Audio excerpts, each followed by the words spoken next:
Hindi raw magbibitiw bilang House Speaker si Congressman Martin Romualdez. Sa gitna po yan ng mga balitang mapapaltan ang liderato ng Kamara. Sinabi yan ng tagapagsalita ni Speaker matapos igiit ng isang kongresista na dapat ding imbestigahan si Romualdez kaugnay ng mga anomalya sa flood control projects. Nasa frontline ng balitang yan si Marian Enriquez. Kasunod ng pagpalit ng liderato sa Senado, umuugong ngayon sa Kamara na magbibitiw daw sa pwesto si House Speaker Martin Romualdez. Pero wala raw yan katotohanan, ayon kay dating Surigao del Norte Representative at Quadcom Chairman Ace Barbers na tagapagsalita na ngayon ni Romualdez. Walang planong mag-resign, walang planong pagtatanggal at wala ring plano na magkaroon ng palit ng liderato dito sa mababang kapulungan.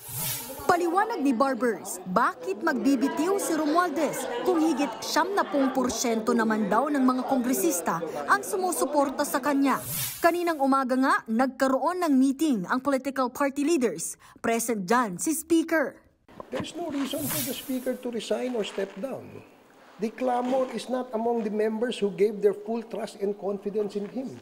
So yung gusto lang na magkaroon ng palitan, yung nasa labas. Sino ba yung nasa labas? Diba?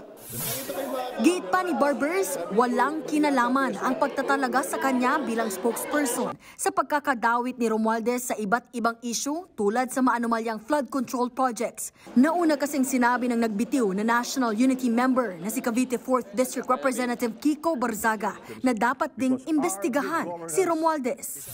Anyone should be investigated. The first person to be investigated is House Speaker Martin Romualdez because he's now Speaker.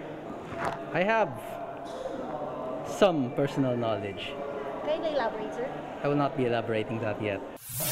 Pero pinasinungalingan niya ng spokesperson ni Romualdez.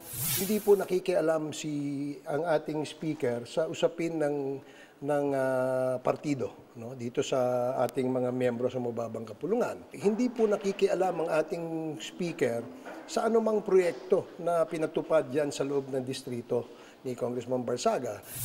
Pero bukas naman daw si Romualdez na makipag-usap kay Barzaga.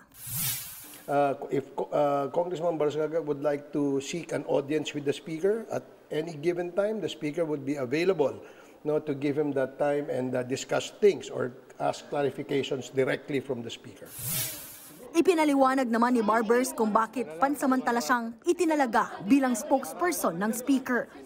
It's just that the Speaker wanted to accommodate all queries coming from our media friends. No? In this case, kasi nga medyo mahigpit o hectic yung schedule ng ating Speaker. Is hereby adopted. Nagbabalita mula sa Frontline, Marian Enriquez.